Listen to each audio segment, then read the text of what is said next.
Goffstown Drug Court. Judge Mark McCormick is the presiding judge, Steve DeLuca, her probation officer, and Shannon Lundeen White was, I'm not sure, she's from Mass General, the exact job title, but certainly she provided a tremendous amount of clinical support and assistance to Caitlin.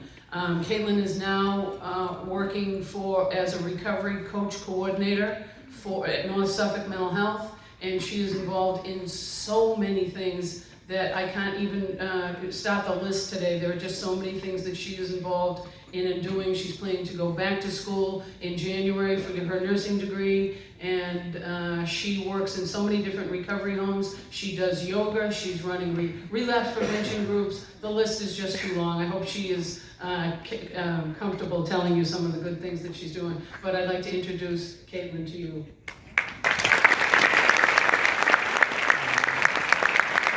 Yay, Mama!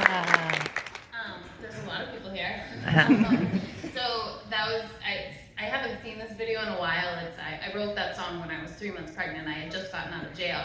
And not 3 months pregnant, I was 3 months sober. I was about 7 months pregnant at the time. And in that video, my daughter was only 3 months old in New York, so I haven't seen it in a while. When I was told that they were gonna play it, I was like, oh no, please don't do that to me. Because to me, it's just like, I feel like, you know, there was a while that I was going around singing it a lot and performing it, and but it means so much. Like, it really brings back a lot to remember, like, where I was when I wrote that song.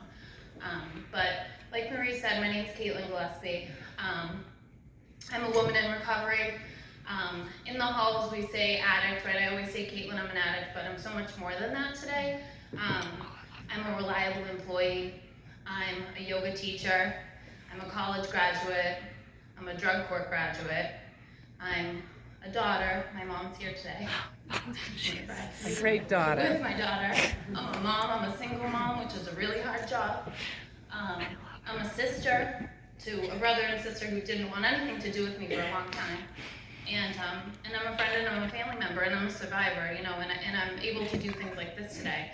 I'm shaking, just bear with me. I grew up in a small town close to here, Ashland.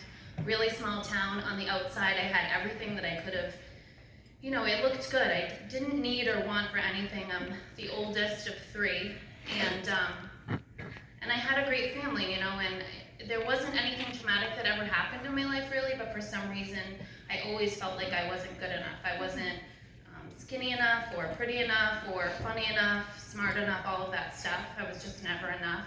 I had a lot of friends, but I always just felt so alone. Like, I remember when I was little, I would cry to my mom, you know, like there was something in me that, like, there was a hole, and I didn't really know. And looking back on it, I had an addictive personality and addictive behaviors when I was really young. I dealt with an eating disorder when I was in high school that I dealt with for a very long time. It wasn't until, you know, when I started drinking and smoking weed, which were the two things that I started with, that's when I realized that, like, I could be outside of myself. I was like that fun girl that everybody wanted to be around. I was like the life of the party. And I was always that friend that kind of took it a little bit, you know, that extra step. But at the time, I was just that I was like the fun girl. But I did really well. I had no consequences in high school. You know, my sister recently said that my father, like, his word to describe me was the studious one, which, you know, and I read a lot. I did really well in school. I graduated National Honor Society. Had no consequences. Didn't think it was a big deal because, you know, it was just what everybody else was doing. I graduated Ashland High and moved to Amherst. I went to UMass Amherst. I wanted something bigger and better, which is exactly what I got. And that's kind of where my addiction took off. Junior year of college was when I was introduced kind of to the bigger and better drugs. Oxycontin was big at that time. And I was dating someone who introduced me to these little green pills, and I didn't know what they were. I didn't ask any questions. And I sniffed my first line when I think I was like 16 at the time. Not 16, I'm sorry. I was probably like 18, 19 years old. And that was in 2004. And I'll tell you, from 2004 until I stopped using in 2016, my life went downhill. You know, there was a period of time, I managed to graduate college, and with my bachelor's degree in hospitality management. How I did that, I'm not sure, but I did. And there was a period of time in my life where I kind of managed to get by and function.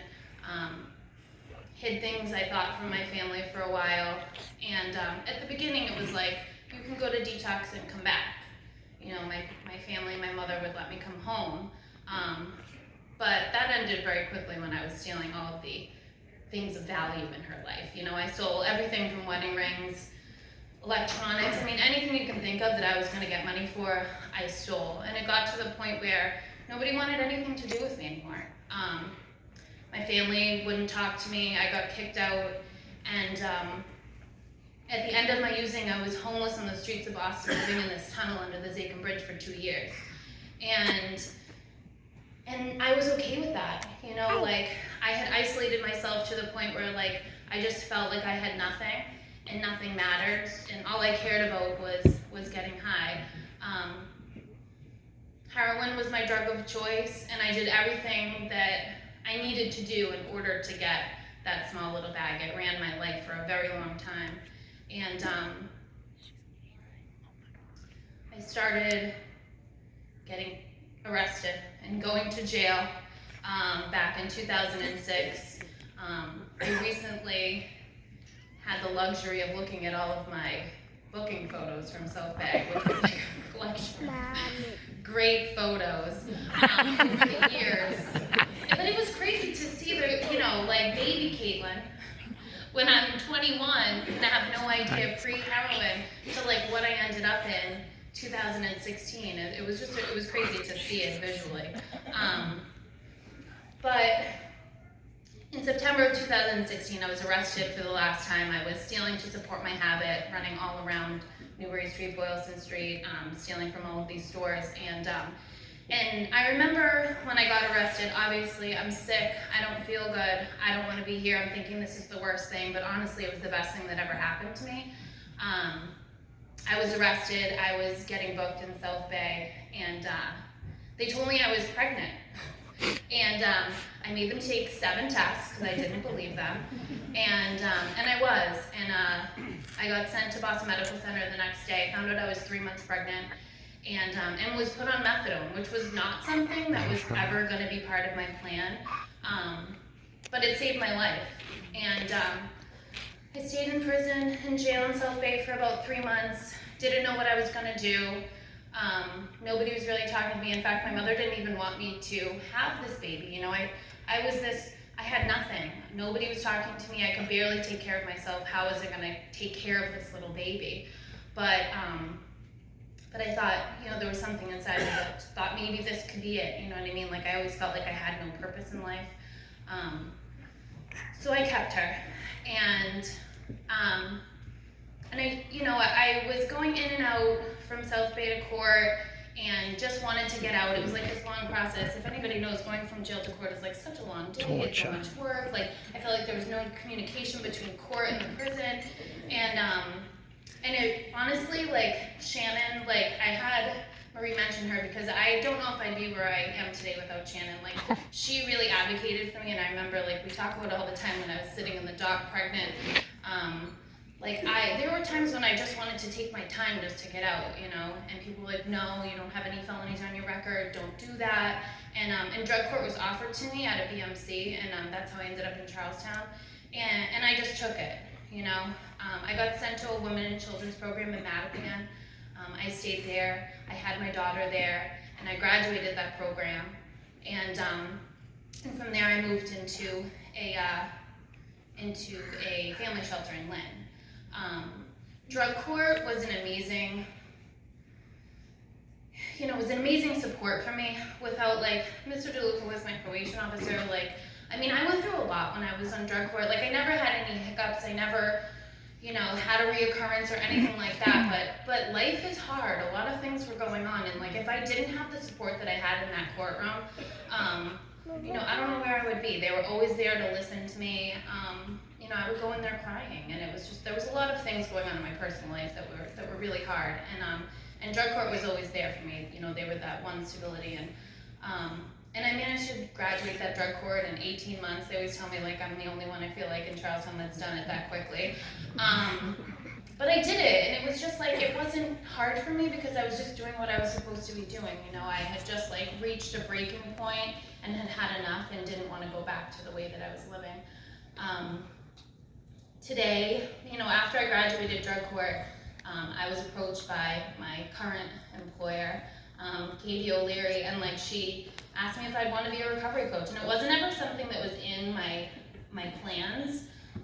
You know, my degree is something completely different, but I'm so beyond grateful that I've had that experience. Like, not only am I here today speaking to you guys as a drug court graduate, but I've been here yesterday and today, like, going around, like you know, some of the people in this room are my colleagues, and I get to now be on the other side of things. Chelsea Drug Court, I'm there every Tuesday. I sit on the team in a room with probation officers and judges, and I get to be that, like, that peer who's been there and done that and can advocate for the recoveries that I work for, and it's just amazing to be on the other side of things. Like, yesterday sitting and talking to, like, the judges, it's pretty crazy that my life is where I am today. And yeah, like Marie said, I do a lot of different things. I'm a yoga teacher, so I teach yoga. I'm going back to school in January, and like, life wouldn't be possible if it wasn't for that arrest on that September day where I remember sitting in the jail cell in Southie just like wanting to die. You know, it was, I didn't want to live anymore. My life had become this thing that I didn't even know what it was. And now I have this beautiful life today. And I'm just really grateful. Thank you so much for asking me to do this. Yeah, of course. Thank you so much.